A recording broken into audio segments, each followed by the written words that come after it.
হয়েছে সত্য, ওয়াজাহাক্কাল বাতিল চলে গেছে মিথ্যে। ইন্নাল বাতিলা নিশ্চয় মিথ্যে, কানা যাহুকা চিরদিন মিথ্যে। সম্মানিত উপস্থিতি, কেমন আছেন আপনারা? আলহামদুলিল্লাহ। প্রথমে একটা দুঃসংবাদ এই হাদিস দিয়ে, সেটা হলো রাসূলুল্লাহ সাল্লাল্লাহু আলাইহি ওয়াসাল্লাম বলেছেন, সেই ব্যক্তি ধ্বংস হোক, সেই ব্যক্তি ধ্বংস হোক যে ব্যক্তির সামনে নবী মুহাম্মদ সাল্লাল্লাহু আলাইহি ওয়াসাল্লামের নাম উচ্চারিত হয়েছে কিন্তু সে নবীর নাম শুনেও দরুদ পড়ে নাই।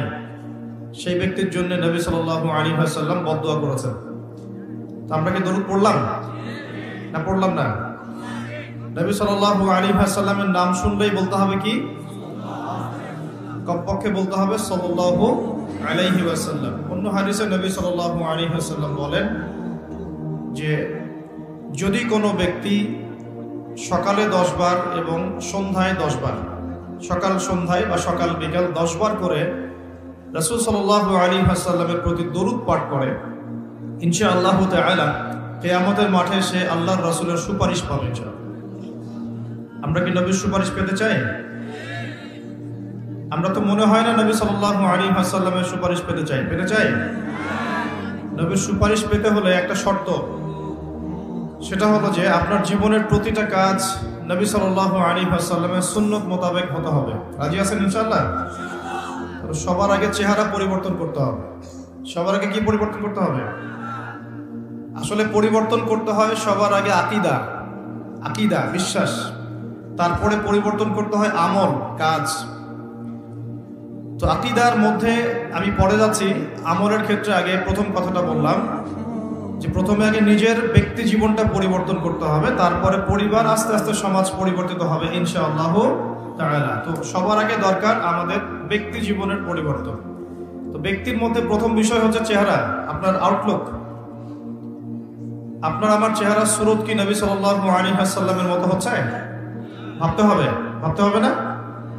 নবী সাল্লাল্লাহু আলাইহি ওয়াসাল্লাম শেভ করতেন নাকি দাড়ি লম্বা ছিল? তো আমাদের সবার দাড়ি ছোট কেন? আমরা কি নবী সাল্লাল্লাহু আলাইহি ওয়াসাল্লামের উম্মত না অন্য কারো উম্মত? শুনেন, আল্লাহর নবী বলেছেন, বলেন সাল্লাল্লাহু আলাইহি ওয়াসাল্লাম, তোমাদের সামনে একটা জামানা আসছে, জামানা সাবরিন, কঠিন সবরের জামানা। ওই জামানায় ঈমান ধরে রাখাটা হাতের মধ্যে জ্বলন্ত আগুন ধরে রাখার মতো হবে। নবীজি বলছেন ঈমান ধরে রাখাটা হাতের মধ্যে আগুন ধরে রাখার মতো কঠিন হবে। সেই কঠিন জামানায় যদি কেউ আমার একটা সুন্নতকে জীবিত করতে পারে, বা আমার মৃত সুন্নতকে জীবিত করতে পারে, বা নবীর সুন্নতের উপর অটল থাকতে পারে, সে 50 জন শহীদ সাহাবীর নেকি পাবে ইনশাআল্লাহ। সাহাবী কাকে বলে? আমরা যদি আমাদের পুরো জীবনটায় যত আমল করি, এই আমলগুলো এক পাল্লায় রাখি, আর আবু বকর সিদ্দিক রাদিয়াল্লাহু আনহুর 1 রাকাত নামাজ এক পাল্লায় রাখি, কোনটা বেশি ভারী হবে? কি মনে হয়? আমাদের আমল না আবু বকর রাদিয়াল্লাহু আনহুর আমল? কোনটা? নবীজি বলছেন 50 জন শহীদ সাহাবীর সমান নেকি পাবে কে? যে কঠিন যুগে নবীর সুন্নতের উপর চলবে এবং সেই সুন্নতকে আঁকড়ে ধরে থাকবে। রাজি আছেন ইনশাআল্লাহ? দাড়ি রাখতে পারবো তো ইনশাআল্লাহ? আল্লাহ পাক সবাইকে তৌফিক দান করুন। স্টাইল করে রাখা যাবে না, যেমন যার দাড়ি আসবে সেভাবে ছেড়ে দিতে হবে, ঠিক আছে? পোশাক পরিবর্তন করবেন। আমাদের পোশাক নিয়ে যদিও জায়েজ না জায়েজ ব্যাপার আছে, তারপরেও আমরা সুন্নতে থাকার চেষ্টা করব। সুন্নত, ইসলামে দুটো বিষয় আছে, একটা সুন্নত, একটা জায়েজ। একটা বিষয় জায়েজ, হ্যাঁ আপনি টি শার্ট পরে নামাজ পড়তে পারবেন, জায়েজ। জিন্সের প্যান্ট পরে নামাজ পড়তে পারবেন, জায়েজ আছে। কিন্তু সুন্নাহ মাফিক হচ্ছে না। সুন্নাহ মাফিক হচ্ছে না কেন? কারণ পোশাকটা তাকওয়ার পোশাক হচ্ছে না। নবী সাল্লাল্লাহু আলাইহি ওয়াসাল্লাম ঢিলেঢালা পোশাক পছন্দ করতেন, যেই পোশাক পরলে গায়ের কাঠামো বাহির থেকে ধরা যেত না। তো তাকওয়ার পোশাক পরার চেষ্টা করবো। আল্লাহ পাক সবাইকে তৌফিক দান করুন, বলি আমিন। পোশাক পরিবর্তন করবেন, নিজের চেহারা পরিবর্তন করবেন। চুলের কাটিং, এখনকার যুব সমাজে চুলের কাটিং দেখা যায় মেসি আর নেইমার কাটিং। তো নবীজি বলেছেন যার চুল আছে সে যেন চুলের যত্ন নেয়, এটা হাদিস। যার চুল আছে সে যেন চুলের যত্ন নেয়, যার নাই সে তো হতভাগা, তার তো নাই। লক্ষ লক্ষ টাকা খরচ করলেও কি সেটা আবার ফিরে আসবে? সাধারণত আসে না। যার আছে সে যেন চুলের যত্ন নেয়। নবী সাল্লাল্লাহু আলাইহি ওয়াসাল্লাম চুল বড় রেখেছেন, কাঁধ পর্যন্ত রেখেছেন, কানের লতি পর্যন্ত রেখেছেন। তো এই বাবরি সুন্নত, এটা কিন্তু নবীর সুন্নত। এটা বাধ্যতামূলক নয়, কিন্তু নবীর সুন্নত। আর যদি কেটে ফেলতে চান তাহলে সামন পিছন সমান করে ফেলবেন। সামন পিছন কি সমান হবে। সামনে এতগুলো উঁচু করে রাখছেন, এদিকে ছিলে রাখছেন, এগুলো কিন্তু আসলে ইসলামিক কাট নয়। এগুলো নবী সাল্লাল্লাহু আলাইহি ওয়াসাল্লাম সাহাবীদের কিন্তু সুন্নত নয়। কোন সাহাবী মাথায় চুল রাখতেন না, সবসময় একদম শেভড, মাথায় কোনো চুল থাকতো না। কেন থাকতো না? কারণ তারা যুদ্ধ করতেন। কি করতেন? যুদ্ধ, জিহাদে থাকতেন। আর চুল একটা দুর্বল পয়েন্ট হয়ে যেত। চুল ধরে ফেললে কিন্তু মানুষকে কাবু করা সহজ হয়। এই কারণে যোদ্ধা কিছু সাহাবী ছিলেন, তারা কিন্তু চুল কামিয়ে ফেলতেন। এটা অন্য বিষয়। আমরা কি যুদ্ধ করছি এখন? তো কমপক্ষে নবীর মতো চুল রাখা যাবে তো ইনশাআল্লাহ? দাড়ি রাখা যাবে তো ইনশাআল্লাহ? পোশাক পরা যাবে তো ইনশাআল্লাহ? আল্লাহ পাক সবাইকে তৌফিক দান করুন, আমিন। যেন আইডেন্টিফাই করা যায় যে কে মুসলিম কে নন মুসলিম। এখন তো বাহির থেকে আইডেন্টিফাই করা যাচ্ছে না কে মুসলিম কে নন মুসলিম। বুঝতে পারছেন না? আচ্ছা, দাড়ির কথা এত গুরুত্ব কেন দিলাম? কারণ দাড়ি হচ্ছে একমাত্র ভিজিবল সুন্নত। ভিজিবল মানে দৃশ্যমান। দাড়ি হচ্ছে একমাত্র দৃশ্যমান সুন্নত যেটা নিয়ে আপনি কবরে যাবেন। কবরে যখন রেখে দেওয়া হবে, অন্য কোনো কিছু কিন্তু দেখা যাবে না। আপনি কত ওয়াক্ত নামাজ পড়েছেন, কত টাকা দান করেছেন, হ্যাঁ, কতবার কোরআন খতম করেছেন, কোনো কিছু দৃশ্যমান থাকবে না। দৃশ্যমান থাকবে আপনার দাড়ির সুন্নত, আর দৃশ্যমান থাকবে আপনার কপালে সেজদার দাগ। আরেকটা দৃশ্যমান থাকবে আপনার পায়ে সেজদার দাগ। যখন আমরা নামাজে বসি পায়ের মধ্যে একটা দাগ হয় না? দাগ হয়। এই দাগ, কপালের দাগ, দাড়ি, এই তিনটা জিনিস মাত্র দেখা যাবে কবর দেওয়ার সময়। তাহলে এগুলো গুরুত্ব আছে না?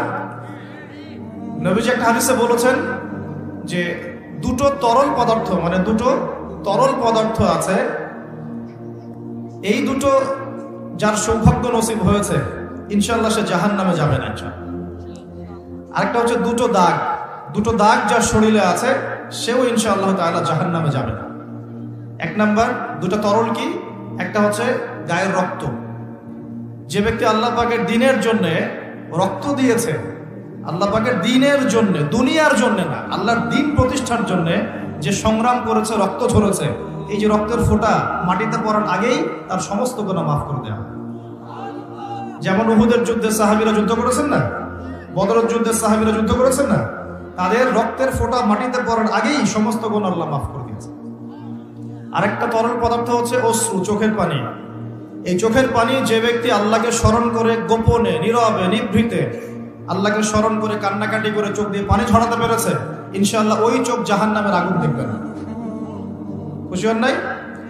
এখন যুব সমাজ কি আল্লাহর জন্য কাঁদে না গার্লফ্রেন্ডের জন্য কাঁদে? হ্যাঁ, গার্লফ্রেন্ডের জন্যই কাঁদে। এখন যুব সমাজ গার্লফ্রেন্ডের স্মরণে কাঁদে, আল্লাহর স্মরণে খুব কমই কাঁদে। আর সেই গার্লফ্রেন্ড তো আপনার সাথে কবরে যাবে নাকি? যাবে? শোনেন, আপনারা সবাই ইয়াং, একটা অভিজ্ঞতা শেয়ার করি। অভিজ্ঞতা, ফিলোসফি যেটাই বলেন, যে আমরা অল্প বয়সে শিখেছি, আল্লাহ শিখিয়েছেন আলহামদুলিল্লাহ। দুনিয়াটা হচ্ছে একটা অনিশ্চিত জায়গা। এক নম্বর কথা হচ্ছে দুনিয়া একটা কি? অনিশ্চিত জায়গা। এখানে কোনো কিছু নিশ্চিত না এবং কোনো কিছু স্থায়ীও না। এখানকার সুখও স্থায়ী না, এখানকার দুঃখও স্থায়ী না। এখানে আপনি সুখে আছেন, এই সুখ চিরদিন থাকবে না, মাথায় নিয়ে নেবেন। এখন খুব সুখে আছি আলহামদুলিল্লাহ, কিন্তু এই সুখ কিন্তু চিরস্থায়ী হবে না, মাথায় নিতে হবে। এখন খুব কষ্টে আছেন, এই কষ্টও চিরস্থায়ী হবে না, সুখ আসবে পরে। এখন সুস্থ আছেন, এই সুস্থতা চিরস্থায়ী হবে না, অসুস্থ হবেন। আবার অসুস্থ আছেন, এই অসুস্থতা চিরস্থায়ী হবে না, আবার আপনি সুস্থ হবেন ইনশাআল্লাহ। মানে দুনিয়াতে কোনো কিছুই চিরস্থায়ী না। কারণ কি? কারণ দুনিয়াটাই তো চিরস্থায়ী না। মানে এই দুনিয়াটাই তো চিরস্থায়ী না, এই কারণে দুনিয়ার কোনো কিছুই কি না, চিরস্থায়ী না, সব টেম্পোরারি। এটা হচ্ছে দুনিয়ার বাস্তবতা, হাকিকত। কোনটা স্থায়ী? ওয়াল আখিরাতু খায়রু ওয়া আবকা। আখিরাত হচ্ছে চিরস্থায়ী এবং উত্তম, এটা স্থায়ী। এখানে যে খারাপ আমল নিয়ে যাবে, অনন্তকাল ওই খারাপ আমলের ফল তাকে ভোগ করতে হবে। ওখানে যে সৎ আমল নিয়ে যাবে, ঈমান নিয়ে যাবে, অনন্তকাল সে সুখ এবং স্বাচ্ছন্দ্যে থাকবে ইনশাআল্লাহ। এই কথাটা কখনো ভুলে যাওয়া যাবে না। দুনিয়া একটা ক্ষণস্থায়ী জায়গা, টেম্পোরারি জায়গা, এখানকার কোনো কিছুই স্থায়ী না। এক। দুই, এই দুনিয়ার জীবনটা জেলখানা। এটা কি?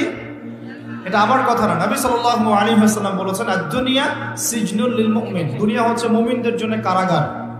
কারাগার চেনেন? জেলখানা চেনেন? জেলখানার ভিতরে যখন আসামিদেরকে ঢোকানো হয়, জেলখানার ভিতরে যখন আসামিদেরকে ঢোকানো হয়, তখন কি তাদের ইচ্ছার কোনো স্বাধীনতা থাকে? সে কি চাইলেই বের হতে পারবে? ওখানে বসে যা ইচ্ছা তাই করতে পারবে?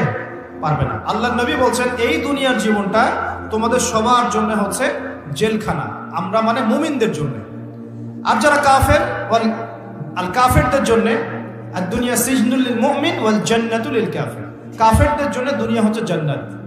জান্নাত মানে যেখানে যা ইচ্ছা তাই করা যায়, তাই না? জান্নাতে আমরা যা ইচ্ছা তাই করতে পারবো ইনশাআল্লাহ। এখানে কোনো রকমের বাধা ধরা নিয়ম থাকবে না, সবাই আমরা আল্লাহর দিদার লাভ করবো ইনশাআল্লাহ, আল্লাহর নিয়ামত ভোগ করবো। আপনি যা চান তাই দিবেন, দেওয়া হবে ইনশাআল্লাহ। এই হলো জান্নাত। তো এই দুনিয়ার জীবনটা মুমিনদের জন্য কারাগার আর কাফেরদের জন্য জান্নাত। তাহলে বুঝলাম দুনিয়া ক্ষণস্থায়ী, এটা স্থায়ী না।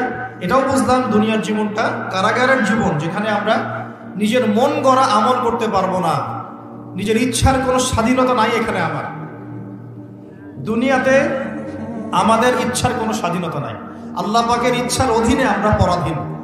আল্লাহ পাক বলেছেন নামাজ পড়তে হবে, রোজা রাখতে বলেছেন রাখতে হবে, যাকাত দিতে বলেছেন নিসাব পরিমাণ সম্পদ হলে যাকাত দিতে হবে, সামর্থ্য হলে হজ করতে হবে, সৎ কাজে আদেশ করতে হবে, অসৎ কাজে নিষেধ করতে হবে, পিতামাতার সম্মান করতে হবে, সত্য কথা বলতে হবে, সৎ পথে চলতে হবে। এগুলো আল্লাহ পাক বলেছেন করতেই হবে। আল্লাহ বলেছেন এখানে শিরক করতে পারবে না, বেদাতি আমল করতে পারবে না, এখানে হারাম খেতে পারবে না, জেনা করতে পারবে না, মাদক খেতে পারবে না, হ্যাঁ, অন্যের সম্পদ নষ্ট করতে পারবে না, অন্যের নামে গীবত তহমত অপবাদ দিতে পারবে না, অন্যের হক নষ্ট করবে না, ঠিক আছে? সন্তানদেরকে তোমরা খাদ্যের ভয়ে হত্যা করবে না, পিতামাতাকে অসম্মান করবে না, ইত্যাদি যত নিষেধ আল্লাহ পাক করেছেন এই নিষেধগুলোও মেনে চলতে হবে। এটা কারাগারের জীবন। কারাগারে বসে আমরা এখন কি করছি জানেন? হাকিকত হচ্ছে কারাগারের জীবনে বসে যে জীবনটা একে ক্ষণস্থায়ী, দ্বিতীয়ত হচ্ছে অনিশ্চিত, মানে কার কতদিন সময় বাকি আছে কেউ জানে না, জানে? অনিশ্চয়তার দুনিয়ার জীবনে, কারাগারের দুনিয়ার জীবনে বসে আপনি পাবজি খেলছেন এখন। এই অনিশ্চিত কারাগারের জীবনে বসে আপনি মেয়ের সাথে এখন এই যে গার্লফ্রেন্ড বয়ফ্রেন্ড ফ্রি মিক্সিং অ্যাফেয়ারে লিপ্ত আছেন। অনিশ্চয়তার জগৎ, ক্ষণস্থায়ী জগৎ, এবং কারাগারে বসে আপনি মন করা যা আমল তাই করছেন। কারাগারের জীবনে বসে আপনি সুদ খাচ্ছেন, অথচ আপনি কারাগারে আছেন। কারাগারে বসে কেউ মাদকদ্রব্য সেবন করছে, কারাগারে বসে বসে। কারাগারের জীবনে বসে কেউ অন্যের নামে গীবত তহমত করছে, অন্যের পিছনে পড়ে আছে, নিজের কবরের কোনো ফিকির নাই। কারাগারে বসে মানুষ নামাজ পড়ছে না, আল্লাহর কারাগারে থেকে মানুষ আল্লাহর বিধান পালন করছে না, আল্লাহ পাকের কারাগারের মধ্যে থেকে মানুষ আল্লাহ দ্রোহিতা করছে, কেউ আল্লাহকে স্বীকারই করছে না। এমন হচ্ছে না? এটা দুনিয়া। আপনাদেরকে বোঝাতে চাই, বয়স আপনাদের কম যেহেতু, যে এই দুনিয়ার জীবনটা প্রথমত ক্ষণস্থায়ী, দ্বিতীয়ত অনিশ্চিত, তৃতীয়ত এই দুনিয়াটা হচ্ছে কারাগার। এটা কি? কারাগার। এখানে ইচ্ছার স্বাধীনতা নাই। চতুর্থত হচ্ছে এই দুনিয়ার একজন মালিক আছে। কে আছে? একজন মালিক আছে। এই মালিকের দাসত্ব করতে পারলে আপনি এই দুনিয়াতেও সুখী হবেন, পরকালেও সুখী হবেন ইনশাআল্লাহ। এখন এই দাসত্ব করার আগে ভালো করে মাথায় ইনস্টল করবেন যে ইহকাল পরকালে আল্লাহ রাব্বুল আলামিন ছাড়া, ইহকাল এবং পরকালে আল্লাহ পাক ছাড়া সত্যিকার অর্থে আপনাকে কেউ ভালোবাসে না। এটা মাথায় নেবেন। সত্যিকার অর্থে। কেন? পিতামাতা কি আমাদেরকে ভালোবাসে না? বাসে। বাসে কিনা? বাসে। কিন্তু এই ভালোবাসা আল্লাহর ভালোবাসার মতো নয়, এটা অন্য বিষয়। এটা হচ্ছে সন্তানের প্রতি পিতামাতার মহব্বত, মাওয়াদ্দাতা, রহমা, দয়া, মমতা, অন্য জিনিস। আল্লাহ রাব্বুল আলামিন আপনাকে আমাকে যেভাবে ভালোবাসেন, এটা যদি আমরা আসলে ব্যাখ্যা করতে পারতাম তাহলে বুঝতে পারতেন। আসলে এটা ব্যাখ্যা করার মতো জ্ঞান আল্লাহ আমাদেরকে দেন নাই। যখন আমরা বীর্য ছিলাম, বীর্য বোঝেন? অবশ্যই বোঝেন। এই জেনারেশন তো পর্নোগ্রাফিতে আসক্ত, আর পর্নোগ্রাফিতে আসক্ত জেনারেশন গোপন পাপ বেশি করে বাথরুমের মধ্যে। হ্যাঁ, পর্নোগ্রাফিতে আসক্ত জেনারেশন গোপন পাপ বেশি করে টয়লেটে গিয়ে। এটা এই যুগ চলছে এখন। আর এটা নিয়ে আমি আলাদা লেকচার দিয়েছি, নীল দর্পণ, অনলাইনে আছে। এই জেনারেশনটাই পর্নোগ্রাফিতে আসক্ত, অনেকেই, বেশিরভাগই। এমন মানুষ খুব কম পাওয়া যাবে যার ফোনের মধ্যে এইসব পর্ন ভিডিও নাই, বা যে দেখেনি কোনোদিন। হয়তো একটা মানুষও খুঁজে পাওয়া যাবে কিনা সন্দেহ আছে যে কখনো এটা দেখে নাই। তো এর ফলশ্রুতিতে গোপন পাপ বেড়েছে। আমরা এক সময় বীর্য ছিলাম, কি ছিলাম?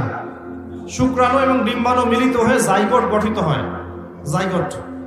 ওই সময় আমাদের মধ্যে কোনো রূহ বা প্রাণ ছিল না। আল্লাহ পাক তখন আমাকে দেখেছেন, দেখেন নাই? আল্লাহ পাক তখন আপনাকে ভালোবেসেছেন, আপনার সাথে ছিলেন।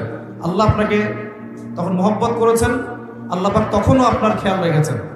আপনার প্রভু আল্লাহ পাক, আপনার রব আল্লাহ পাক তখনও আপনাকে দেখেছেন যখন আমরা জাইগোট ছিলাম। তারপর হচ্ছে আলাক। আলাক মানে জমাট বাঁধা রক্তপিণ্ড। মায়ের গর্ভে রক্তের পিণ্ড আকারে ছিলাম, কোনো হদিস ছিল না আমাদের। এই মহাবিশ্বে আমাদের কোনো অস্তিত্ব ছিল না, একটা মাংসের টুকরা ছিলাম, এতটুকু। আস্তে আস্তে এর মধ্যে হাড় এসেছে, হাড়। যখন 4 মাস 10 দিন বয়স হয়েছে, তখন আল্লাহ রাব্বুল আলামিন তার নিজ অনুগ্রহে আপনার আমার রূহটাকে পাঠিয়ে দিয়েছেন ফেরেশতার মাধ্যমে। সেই ফেরেশতা এসে মায়ের গর্ভে আত্মা বা রূহটাকে ফুঁকে দিয়েছে। এরপর বাচ্চাটা নড়াচড়া করা শুরু করেছে। তখন আপনি মায়ের গর্ভে ছিলেন, আমি মায়ের গর্ভে ছিলাম। আমরা আমাদের অস্তিত্ব জানতাম না। আল্লাহ পাক আমাদেরকে লালন পালন করেছে। তখনও আল্লাহ পাক আমাকে ভালোবেসেছেন। তখনও আল্লাহ আমার সাথে ছিলেন যখন আমার কোনো অস্তিত্ব ছিল না। এরপর আস্তে আস্তে আপনি বড় হয়েছেন। মায়ের গর্ভে আমরা কি করেছি আমরা জানি না, আমাদের মনে নাই। আমরা লাথি দিয়েছি, ছোটাছুটি করেছি, পানির মধ্যে ছিলাম, তখন খেতে পারতাম না। মা যা খেত তাই খেতাম। আমরা নিজেদের ভরণ পোষণ দেখাশোনা করার মতো স্বাবলম্বী ছিলাম না। তখন আল্লাহ পাক আপনাকে দেখেছেন, আল্লাহ আপনাকে দেখেছেন। এরপরে আপনি অনেক কষ্ট করে, আমরা অনেক কষ্ট করে মায়ের গর্ভ থেকে পৃথিবীতে এসেছি। আসার পরেই শয়তান আমাদের কলিজার মধ্যে খোঁচা দিয়েছিল। যখন খোঁচা দিয়েছিল তখন আমরা চিৎকার করে কান্না করে উঠেছিলাম। ঠিক তখনই আমাদের কানের মধ্যে আমাদের পিতারা আজান দিয়েছিল, আল্লাহু আকবার, আল্লাহু আকবার, আশহাদু আল্লা ইলাহা ইল্লাল্লাহ, আশহাদু আন্না মুহাম্মাদার রাসূলুল্লাহ, হাইয়া আলাস সালাহ, হাইয়া আলাল ফালাহ, আল্লাহু আকবার, আল্লাহু আকবার, লা ইলাহা ইল্লাল্লাহ। এটা দ্বিগুণ করে বলেছেন, ডাবল করে বলেছেন, আমি শর্ট করে বললাম। এই আজানের কেন আজান দিতে হয়েছে? কারণ শয়তান যখন কলবে খোঁচা দিয়েছে ঠিক তখনই আমরা চিৎকার করে কেঁদে উঠেছিলাম। এরপর আমাদের পিতারা আমাদের কানে আজান দিয়েছে। তখন আপনার আমার কোনো আসলে সেন্স ছিল না, এই ভালো মন্দ বোঝার কোনো জ্ঞান ছিল না। তখনও আল্লাহ আপনাকে দেখেছে, তখনও আল্লাহ আমাকে দেখেছে। আল্লাহকে চিনতে শেখেন, কে আল্লাহ? আমি আসলে ব্যাখ্যা করতে পারছি না, আমি জানি পারবো না, আমি ফিল করতে পারছি কিন্তু বোঝাতে পারছি না যে আল্লাহ পাক তখন আপনার আমার সাথে ছিলেন। আর যখন মায়ের গর্ভে রূহটা এসেছিল তখন ফেরেশতা 4টা বিষয় লিখে দিয়েছে আমাদের জন্য। এই 4টা বিষয়ের বাইরে কিচ্ছু হবে না, ফেরেশতা লিখে দিয়েছে আল্লাহর হুকুমে। 1 নাম্বার, ওই বাচ্চা সৌভাগ্যবান হবে না দুর্ভাগ্যবান হবে, লেখা হয়ে গেছে। মানে জান্নাতে যাবে না জাহান্নামে যাবে, লেখা হয়ে গেছে। আল্লাহ পাক লিখে দিয়েছেন এই সন্তান বড় হয়ে কত বছর বাঁচবে, লেখা হয়ে গেছে। 3 নাম্বার লেখা হয়ে গেছে তার রিজিক কি কি হবে, সে কি কি রিজিক পাবে। 4 নাম্বার লেখা হয়ে গেছে যে সে এই দুনিয়াতে কি কি কাজ করবে, কি কি আমল করবে। এই 4টা বিষয় আল্লাহ পাক লিখে দিয়েছেন যখন আমাদের মায়ের গর্ভে আমরা 4 মাস 10 দিন বয়সে ছিলাম। 4 মাস 10 দিনের আগে বাচ্চা নড়াচড়া করে না, মেডিকেল সায়েন্স পড়ে দেখে। এরপরে যখন আমরা দুনিয়া এসেছি মা আমাদেরকে বুকের দুধ খাইয়েছে। যদিও বা এখনকার মায়েরা তো বুকের দুধ খাওয়াতে পারে না, অনেকেই বাচ্চাদেরকে বেবি সিটারের কাছে রেখে আসে, দেখেন না? ওই চাইল্ড কি আছে না, ডে কেয়ার সেন্টার টাইপের, যেখানে কাজের বুয়াদের দিয়ে বাচ্চাদেরকে লালন পালন করানো হয়। এখন তো ফ্যামিলিস্ট রেভলিউশনের যুগ, মেয়েরা এখন ঘরে থাকতে পারে না, চাকরি বাকরি ব্যবসা বাণিজ্য কত ব্যস্ততা ওদের। এই নিজের বাচ্চাকে রেখে আসে মানুষের কাছে, তাই না? চাইল্ড ডে কেয়ার সেন্টারে। পরে দেখবেন ওই বাচ্চারা মায়ের মমতাহীনতায় বড় হবে। যারা মায়ের মমতাহীনতায় বড় হয়, বাবার মমতাহীনতায় বড় হয়, এরা বড় হয়ে একটু উগ্র মেজাজের হয়ে যায়। পৃথিবীতে যত মানুষ এই যে অন্যদেরকে হত্যা করেছে বা ওভার এগ্রেসিভ ছিল, ওই মঙ্গলদের কথা বলেন, এই যে হিটলারদের কথা বলেন, পৃথিবীতে এগ্রেসিভ মনোভাবের যারা সন্ত্রাসী এবং অন্যান্য কর্মকাণ্ডের সাথে যুক্ত থাকে, এদের একটা বড় অংশ মায়ের মমতা পায়নি ছোটবেলায়। মায়ের মমতা খুব কঠিন জিনিস, বড় জিনিস। আজকেও যারা মা বাবা সাপোর্ট পায় না সমাজে, পরিবারে, তারা কিন্তু মন থেকে খুব ভিতর থেকে খুব ডিসঅ্যাপয়েন্টেড থাকে, হতাশ থাকে। পরিবারের সাপোর্ট নাই, এক পর্যায়ে গিয়ে মাদকের কাছে গিয়ে শান্তি খুঁজতেছে। মাদক নিয়ে আমাদের চেয়ারম্যান সাহেব কথা বলেছেন, আলহামদুলিল্লাহ। এর পিছনে অনেক কারণ আছে, আমাদেরকে কারণের গোড়ায় যেতে হবে। কারণটা কি? পারিবারিক মূল্যবোধ যখন অবক্ষয় ঘটে তখন ছেলেটা মাদক খায়। গার্লফ্রেন্ড বয়ফ্রেন্ড ফ্রি মিক্সিং এর মধ্য দিয়ে যখন একটা মেয়ে একটা ছেলেকে কষ্ট দেয়, হারাম প্রেমে যখন ছেঁকা খায় তখন সে মাদক খেতে যায়। রিজন আছে পেছনে। তারপর যখন তাকে আমরা নামাজি বানাতে ব্যর্থ হই, সে অন্য কোনো জায়গায় সুখ খুঁজতে যায়, হয় মাদকের কাছে, অথবা গার্লফ্রেন্ডের কাছে, অথবা যে গিটার, অথবা যে আপনার কোনো মিউজিক্যাল ইনস্ট্রুমেন্ট, অথবা গান। এখানে গিয়ে সে শান্তি খোঁজার চেষ্টা করে, ইন্টারনাল পিস চায়, সে মন থেকে শান্তি চায়। আমরা তাকে যদি তার জীবনের উদ্দেশ্যটা বোঝাতে পারি, তোমাকে আল্লাহ পাক দুনিয়া পাঠিয়েছেন আল্লাহর ইবাদত করার জন্য এবং আল্লাহর জমিনে তার দিন প্রতিষ্ঠা করার জন্য, এই বিষয়টা যদি আমরা ওকে বোঝাতে পারি যে তোমার জীবনটা মূল্যবান, হ্যাঁ, তোমার জীবন যৌবন, তোমার জান মাল সময় শ্রমকে আল্লাহর পথে বিলিয়ে দিলে ইনশাল্লাহ কালকে আমাদের মাঠে তুমি আরশের ছায়া ছায়া পাবে, যুব সমাজ ফিরে আসবে ইনশাল্লাহ। ওদের গোড়ায় আঘাত করতে হবে। কিসের হতাশা? গার্লফ্রেন্ড চলে গেছে, হতাশ হওয়ার কোনো কারণ আছে? যে আপনাকে ছেড়ে চলে যায় সে তো আপনাকে ভালোবাসে না, আর যে আপনাকে ভালোবাসে নাই তার জন্য আপনি মাদক খাবেন কেন? সিম্পল কথা, ঠিক আছে না? যে আপনাকে ভালোবাসে নাই তার জন্য আপনি কেন মাদক খাবেন? দেখা যায় বেকারত্ব, চাকরি বাকরি পাচ্ছে না, বাসা থেকে প্রেশার, কামাই রোজগার নাই, ঘরে বসে বসে খাস, হ্যাঁ, তোর পিছনে এত টাকা ঢাললাম, পারিবারিক সাপোর্টের অভাব, মায়ের মমতার অভাব, বাবার একটা বন্ধুত্ব সুলভ আচরণের অভাব, এইসব কারণে ও ভিতর থেকে ফ্রাস্ট্রেটেড হয়ে যায়। তখন বন্ধুর পাল্লায় পড়ে, বন্ধু বলে আয় ওসব বাদ দে, দুটো টান দে, শান্তি পাবে। তখন বন্ধুর কাছে যায়, এই যে টানা শুরু করলো, এখান থেকে শুরু হবে। প্রথমে সিগারেট থেকে শুরু করে, আস্তে আস্তে যাবে যে গাঁজা, ফেন্সিডিল, এখন তো ইয়াবার যুগ চলছে, আরো বড় বড় কত মাদক আল্লাহ ভালো জানেন এখন লঞ্চ হয়েছে, এগুলো প্রশাসন ভালো বলতে পারবে।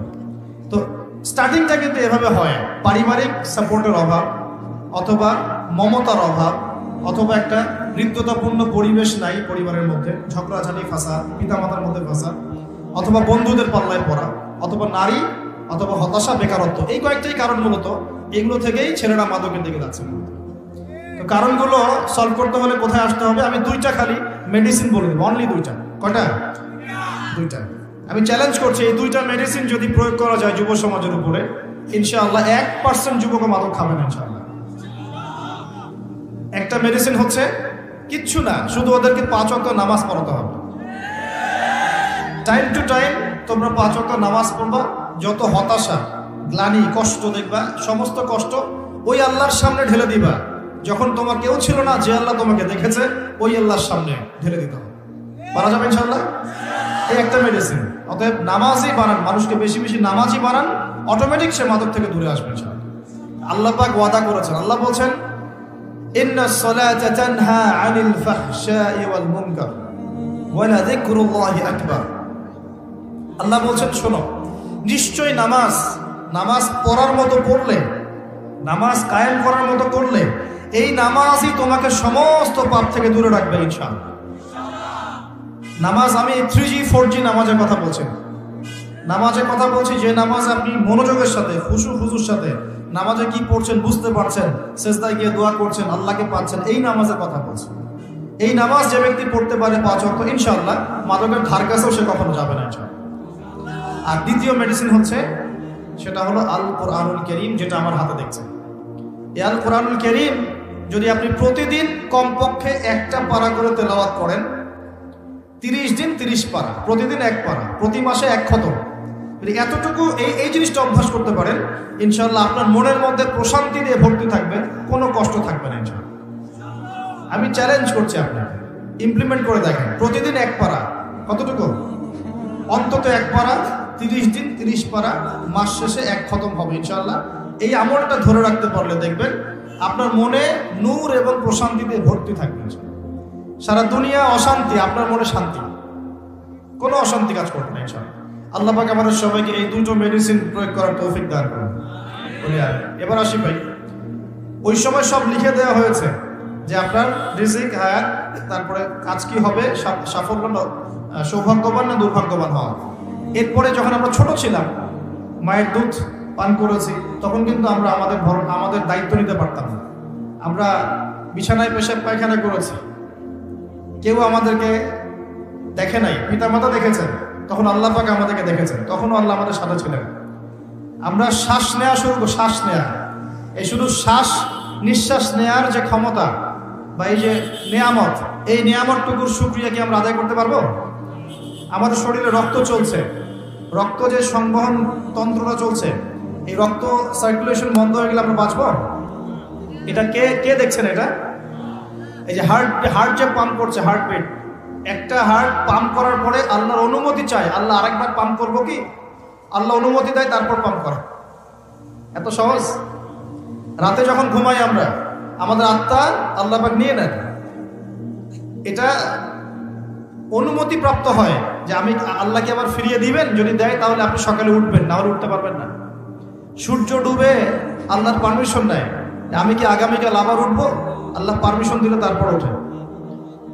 প্রভু রব কি জিনিস, আল্লাহকে চিন্তা হবে। আমরা যখন কিছুই করতে পারতাম না, হাঁটতে পারতাম না, আমরা দাঁড়াতে পারতাম না, আমরা আগে হামা করে দিতাম, তারপরে আমরা বসা শিখেছি, তারপরে আস্তে আস্তে কিছু ধরে দাঁড়ানো শিখেছি, তারপর আস্তে আস্তে আমরা একটু হাঁটা শিখলাম, তারপর দৌড়ানো শিখলাম। এখন আস্তে আস্তে আমাদের শরীরে শক্তি আসছে না, যৌবনকাল চলে আসছে, এখন আমরা আল্লাহকে আর চিনি না। এখন আমরা আল্লাহকে কি চিনি না। লক্ষ লক্ষ কোটি কোটি যুবক বাংলাদেশের বাড়িতে নামাজ পড়ে দেন, ও মনে করে যে ওই সব কিছু, যৌবনকালে এসেছে, ও মনে করে এটাই আমার সব কিছু। তারপরে লক্ষ লক্ষ মেয়েও আছে যারা কিন্তু নামাজ পড়ে না, ওরা ভুলেই গেছে যে ওরা মায়ের গর্ভে কখনো ছিল। আমরা সবাই মায়ের গর্ভে অসহায় ছিলাম, আমরা ভুলে গেছি যে আল্লাহ পাক তখন আমাদের সাথে ছিলেন। এভাবে জীবনের প্রতিটা ধাপে ধাপে আল্লাহ পাক আমাদেরকে দেখেন, খাওয়ান, পড়ান, শ্বাস নেন, শ্বাস নেওয়ার তৌফিক দেন, ঘুম থেকে ওঠার তৌফিক দেন, আমাদেরকে হাঁটার তৌফিক দেন, হার্টবিট পাম্প করে, রক্ত চলাচল করে। হ্যাঁ, আমরা শ্বাস নেই, খাই, কত কি করি সারা জীবন, অথচ এই সমস্ত নিয়ামতগুলো কে দেন? সে আল্লাহকে যদি ভুলে যান তাহলে কোশ্চিনকালেও দুনিয়ায় সফল হতে পারবেন না, পরকালেও সফল হতে পারবেন না। আমরা তো কারো প্রতি অল্প একটু ইহসান করার পরে, মনে করেন একজন বন্ধুকে আপনি 4-5 বার টাকা পয়সা ধার দিয়েছেন, এখন সে যদি আপনার সাথে বিরুদ্ধাচরণ করে, আপনি মুখের উপর বলে বসেন, তোর জন্য এত কিছু করলাম, তুই আজকে আমার জন্য এটা করলি। আরে সারা জীবন ধরে আল্লাহ আমাদের জন্য কত কি করে যান, প্রতি মুহূর্তে, প্রতি সেকেন্ডে।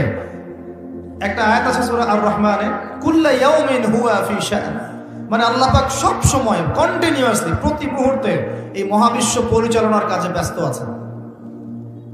মনে করেন এখানে যত মানুষ আমরা আছি, সবাই যদি আমার সাথে এখন একসাথে এট এ টাইম মুসাফা করতে আসেন, আমি বিরক্ত হব না?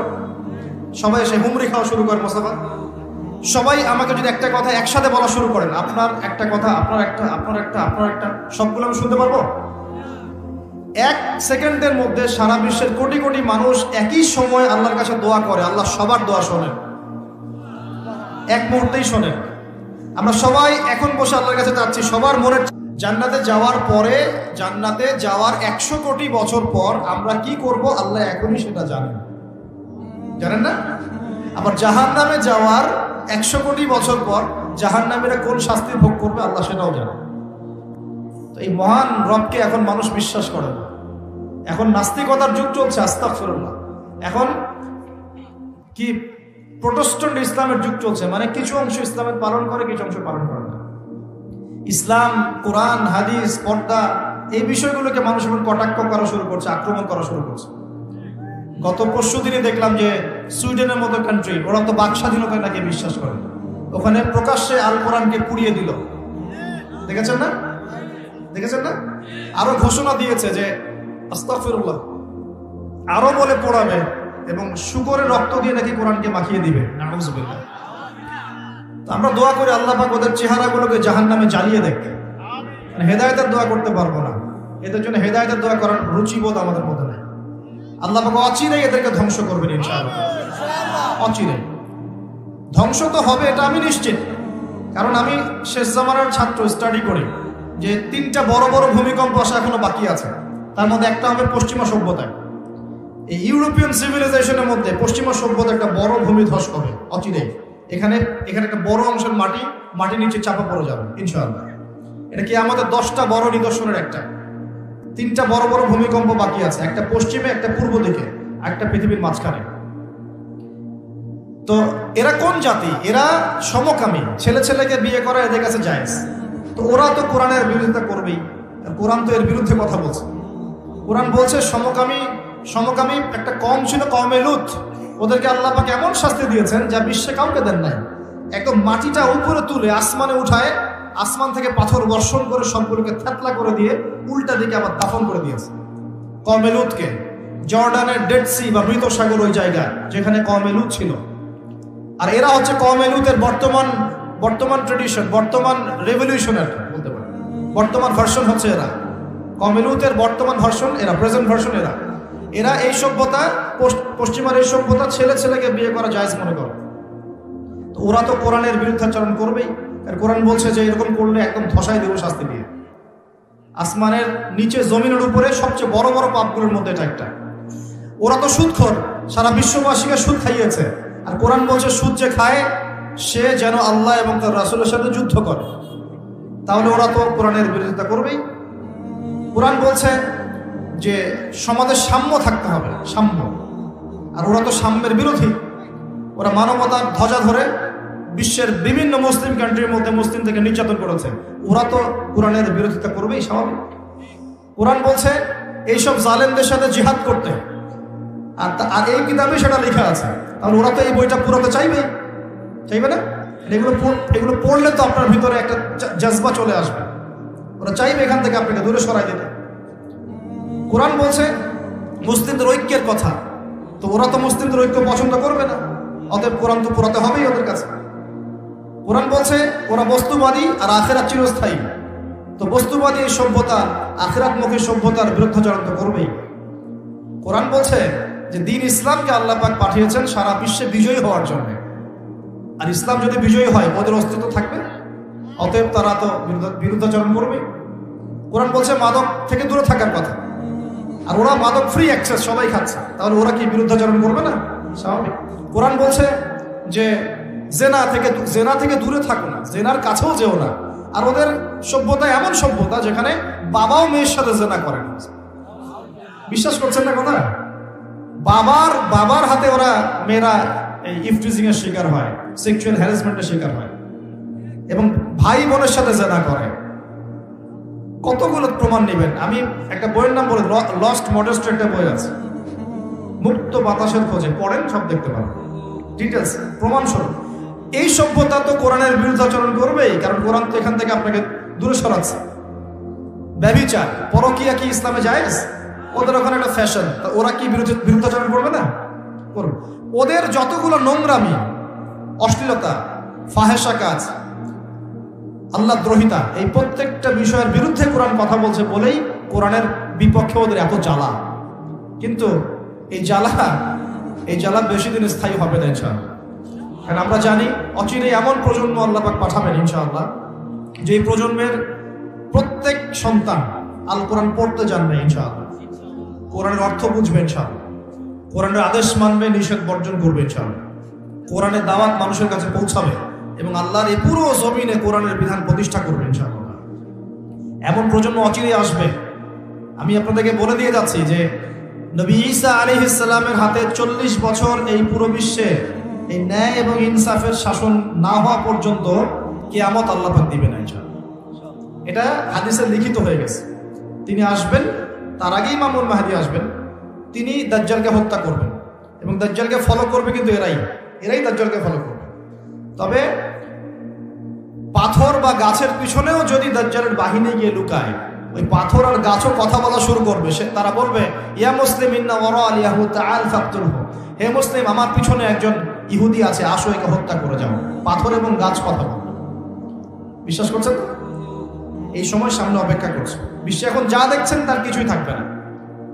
নতুন একটা বিশ্ব পৃথিবী দেখবে, এমন বিশ্ব যেখানে না আছে কোনো জুলুম, না আছে কোনো অন্যায়, না কোনো পাপাচার, না কোনো জেনা, না কোনো যে আল্লাহ দ্রোহিতা, না কোনো কুফর, না কোনো শিরক। ইনশাআল্লাহ এমন একটা বিশ্ব অচিরে আমাদের সামনে আসছে ইনশাআল্লাহ। তবে আমাদের কিছু কাজ আছে, ওই কাজ বলতে গিয়ে দিকে এসেছে। প্রথমে আল্লাহকে চিনতে হবে। কি করতে হবে? আল্লাহকে চিনতে হবে। আল্লাহ রাব্বুল আলামিন আমাদের রব, এটা চিনতে হবে। যখন আমাদের কেউ ছিল না, কে ছিল? আল্লাহ। এখন আপনি বড় হয়েছেন, আল্লাহকে ভুলে যাচ্ছেন, আস্তে আস্তে কিন্তু আপনি আবার দুর্বল হবেন। যেমন মায়ের গর্ভে যেমন দুর্বল ছিলেন জন্মের পর, আবার কিন্তু আস্তে আস্তে অমন দুর্বল হবেন। এই যে এখন যৌবনকাল চলছে, খুব দ্রুত দেখবেন যৌবন পাস হয়ে যাচ্ছে।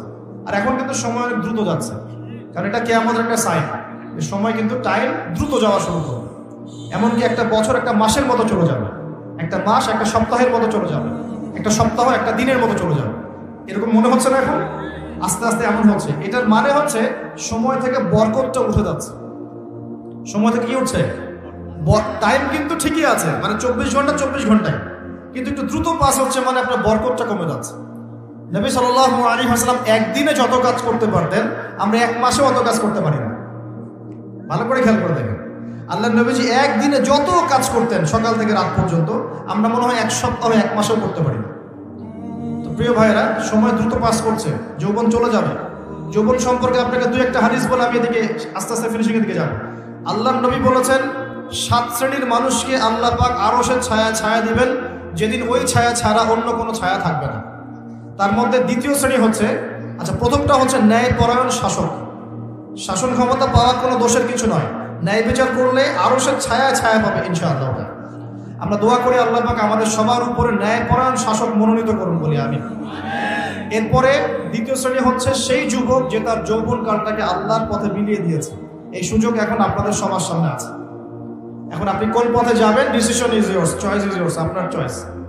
আপনি কি শয়তানের পথে যাবেন, নাকি একটা মেয়ের পিছনে সময় নষ্ট করবেন, নাকি হতাশার আর মাদকের পিছনে সময় নষ্ট করবেন, না আল্লাহর দ্বীনের জন্য কিছু করবেন? আল্লাহর দ্বীনের জন্য করতে হলে কিছু বৈশিষ্ট্যের দরকার আছে, যোগ্যতার দরকার আছে। এমনি এমনি কি অ্যাচিভ করা যায় কোনো কিছু? দুনিয়ার একটা চাকরি কি এমনি অ্যাচিভ করা যায়? পড়তে হয়, মেসে থাকতে হয়, স্টাডি করতে হয়, অ্যাসাইনমেন্ট জমা দিতে হয়, পরীক্ষা দিতে হয়। এভাবে 10-15 বছর পড়ার পর একটা সার্টিফিকেট অর্জন করে আপনি চাকরি নিচ্ছেন, তাই নয় কি?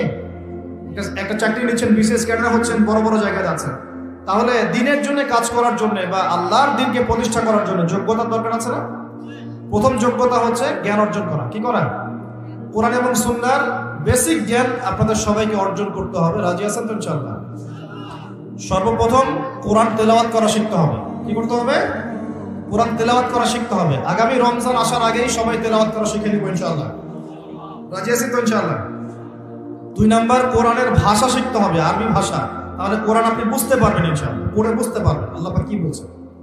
3 নাম্বার, কোরআনের সাথে সাথে হাদিস পড়ার চেষ্টা করতে হবে। হাদিসের মধ্যে অথেন্টিক যে হাদিসগুলো আছে এগুলো চর্চা করবেন। 4 নাম্বার, আলেম ওলামাদের সাথে সম্পর্ক রাখতে হবে। একা একা কোরআন হাদিস পড়তে গেলে কিন্তু আপনি অনেক সময় বিভ্রান্ত হতে পারেন। ওলামা কেরামের সাথে সম্পর্ক রাখলে আপনি কোরআন সুন্নাহর সঠিক মেসেজটা পাবেন ইনশাআল্লাহ। এখানে আবার কোন শ্রেণীর আলেম ওলামার সাথে সম্পর্ক রাখবেন? ওঠেন বসেন শিখা এরকম, ঢেলে দেই এরকম? কিরকম? কোন আলেম ওলামা? যে আলেম ওলামা সৎ কাজে আদেশ করে, অসৎ কাজে নিষেধ করে, যাদের ব্যক্তিত্ব গায়রত আছে, যাদের মধ্যে আত্মমর্যাদা বোধ আছে, যারা উম্মার ফিকির করে, উম্মার জন্য খেদমতে নিজের জীবন বিলিয়ে দিচ্ছে, এই শ্রেণীর ওলামা কেরামের সাথে থাকবেন ইনশাআল্লাহ। আর যারা ইসলামকে ঠাট্টা বিদ্রুপ হাসি ঠাট্টার পাত্র বানিয়েছে, এই টাইপের আলেমদের সাথে কোনো সম্পর্ক রাখার দরকার নেই। প্রকৃতপক্ষে এদেরকে আলেমও বলা হয় না, এটা আলেমের সংজ্ঞার মধ্যে পড়ে না। আলেমকে যে ব্যক্তির মধ্যে ইলম আছে এবং সে ইলম অনুযায়ী আমলও করে, আল্লাহর জমিনে আল্লাহর দ্বীন প্রতিষ্ঠার চেষ্টা করে, আলেম। আলেম মানে কি? শুধু জানি আমল করি না, এটাকে আলেম বলা হয়?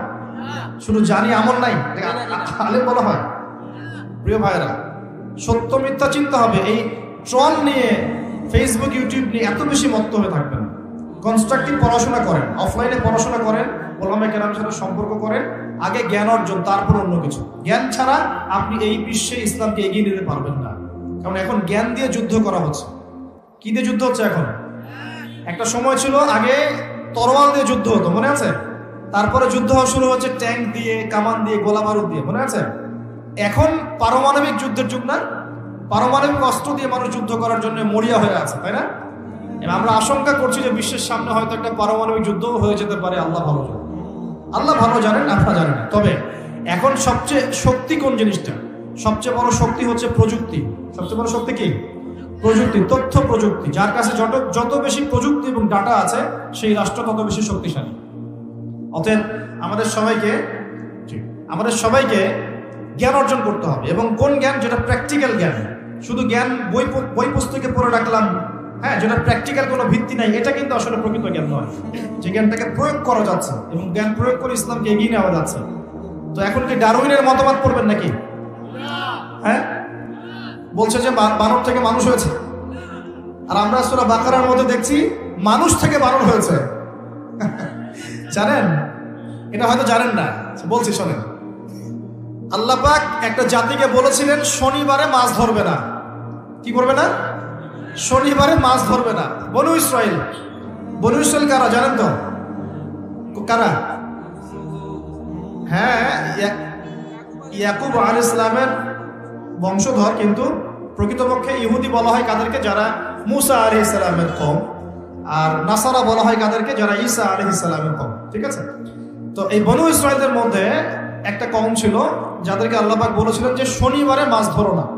ওরা তো বেশি চালাক, শনিবারে মাছ না ধরে একটা বাদ দিয়ে রাখছে, শনিবারে মাছ ধরবো না, মাছগুলো আগে আসুন, এখানে আটকা থাকবে, পরে ধরবো। এই একটা সীমা লঙ্ঘন করার কারণে আল্লাহ পাক সূরা বাকারার মধ্যে বলছেন যে আল্লাহ পাক ওই জাতিটাকে বানর বানিয়ে দিয়েছে। তাহলে মানুষ থেকে বানর হয়েছে, দলিলটা কোরআনে আছে। আর ওরা যে ডারউইনের মতবাদ দিচ্ছে এটা কুফরি মতবাদ।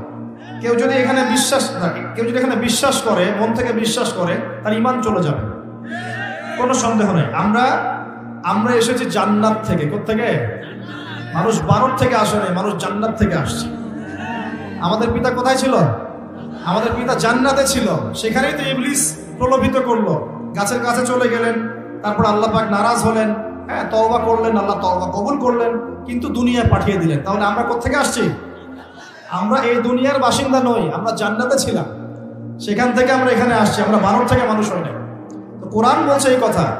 আর কিছু কিছু ক্ষেত্রে দুঃখজনক, দুর্ভাগ্যজনক, এটা আমাদের জন্য দুর্ভাগ্যজনক যে আমাদের বাচ্চাদের বইপত্রে কিছু কিছু ক্ষেত্রে এগুলো শেখানো হচ্ছে।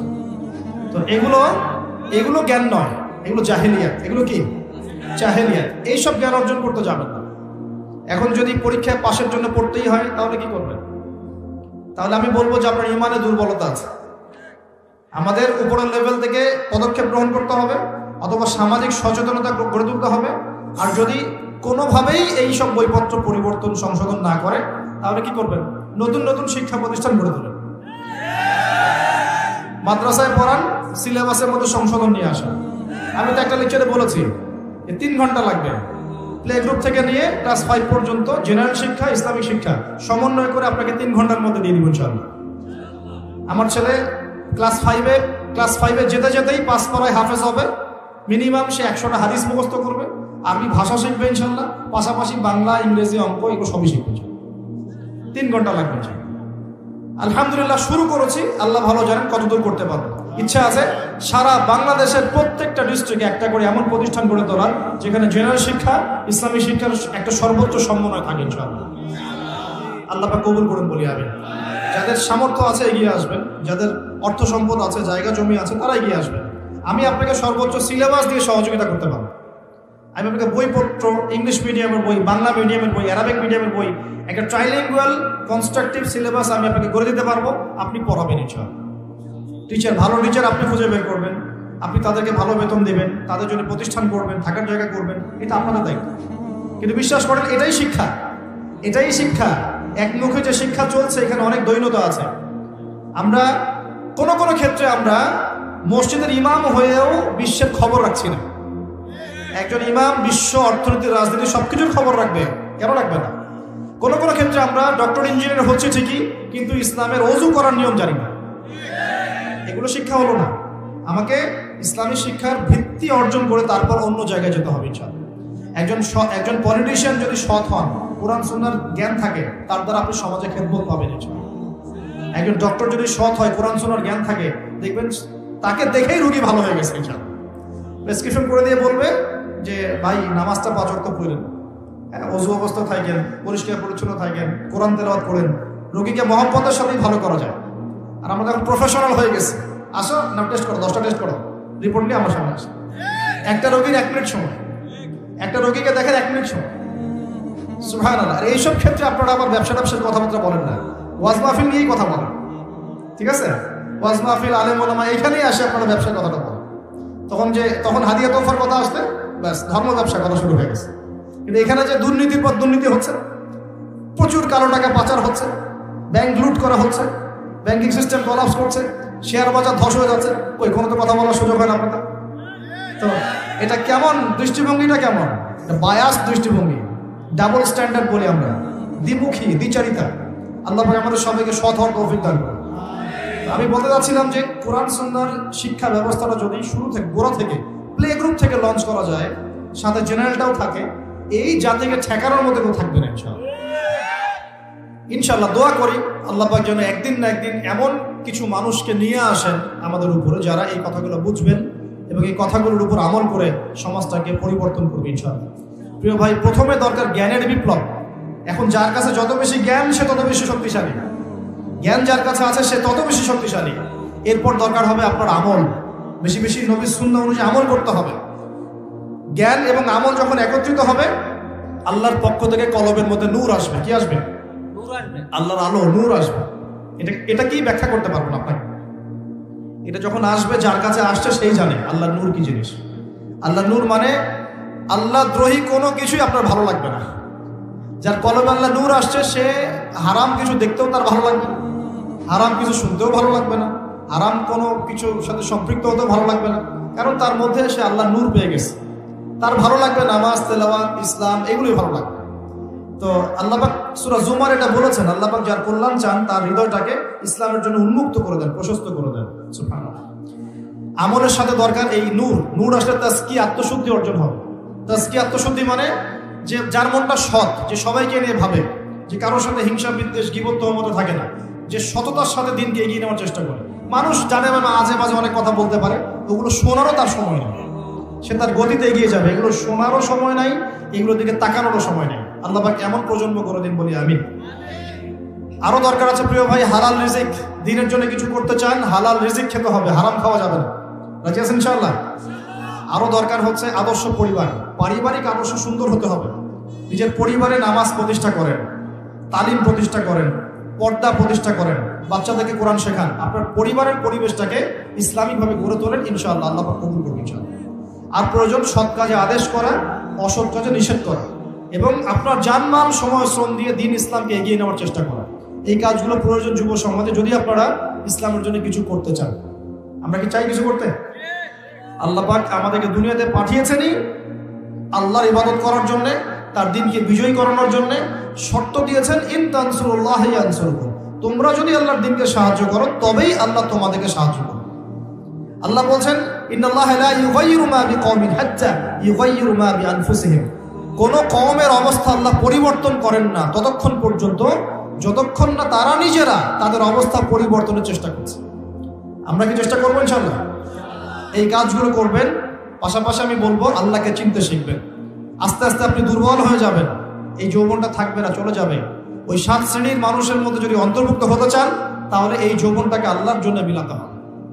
ওই 7 শ্রেণী আরো আছে, সেই ছেলে বা সেই যুবক, সেই লোক যাকে কোনো যুবতী, সুন্দরী নারী জেনার জন্য আহ্বান করে, সে বলে আমি আল্লাহকে ভয় করি। এইরকম প্রজন্ম কোথায় এখন? কোথায় প্রজন্মের? আরো আছে সেই ব্যক্তি যে একে অপরকে আল্লাহর জন্য মহব্বত করে, এমন ভাবে দান করে যে বাম হাত জানে না ডান হাত কি দান করেছে, যার অন্তর মসজিদের সাথে ঝুলন্ত থাকে। এখনকার যুব সমাজের অন্তর ঝুলে থাকে ফোনের সাথে। তো এই বিষয়গুলো অর্জন করতে পারলে আরশের ছায়া ছায়া পাবো ইনশাআল্লাহ। আস্তে আস্তে আমাদের সবাইকে বৃদ্ধ হতে হবে। অলরেডি শোনেন, ওই যে বললাম মায়ের গর্ভে বয়স লিখে দেওয়া হয়েছে, যদি লিখে দেওয়া থাকে 60 বছর, তাহলে আমাদের অলরেডি কিন্তু 30 বছর চলে গেছে। আপনি চান বা না চান, ইচ্ছা অনিচ্ছায় চলে কিন্তু গেছেই। যেটা চলে গেছে 1000 দড়ি দিয়ে টানলেও সেটা আর ফিরে আসবে না। অতএব বাকি যে সময়টা আছে, এই সময়টাকে কাজে লাগাতে হবে। আমি বারবার বলি একটা কথা, কারণ এটা আমি নিজেও করেছিলাম, নিজে করেছি, উপকৃত হয়েছে, আপনাকে বলেছি। রাত্রে ঘুমানোর সময় চোখ বন্ধ করবেন। সারাদিন মানুষ অনেক কাজে ব্যস্ত থাকে, দোয়া কালামগুলো পরে শুবেন, ঘুম আসতে একটু সময় তো লাগে নাকি? ওই সময় ফোনটা কোথাকুতি না করে চোখ বন্ধ করে শুয়ে থাকেন। শুয়ে শুয়ে চিন্তা করবেন যে আমার যদি 60 বছর হায়াত থেকে থাকে, আমরা দোয়া করে আল্লাহ পাক আরো বেশি বরকতময় হায়াত দান করুন, আমিন। যদি থেকে থাকে তাহলে 30 বছর তো শেষ, গনকিস। এই 30 বছরে আমি কি 30 দিন নামাজ পড়েছি? এই 30 বছরে কি আমি 30 পারা কোরআন একবার পড়ে দেখলাম? আমি কি নবীর জীবনী পড়লাম?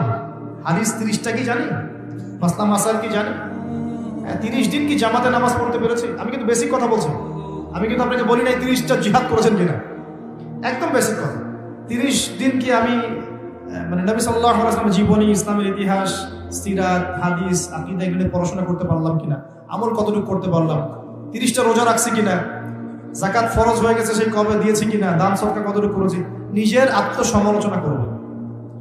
আর এই 30 বছরে আমি কি কি পাপ করেছি, দেখা যাবে আল্লাহ না করুক, দেখা যাবে মাদকের পাপ আছে, কমন মেয়ে সংক্রান্ত পাপ আছে, দেখা যাবে যে গোপন পাপ আছে, নামাজ না পড়ার পাপ আছে, কবরে সেজদা করে দিয়ে আসছেন কোনোদিন, আল্লাহ না করুক, এমনও কিন্তু পাপ আছে, আছে না?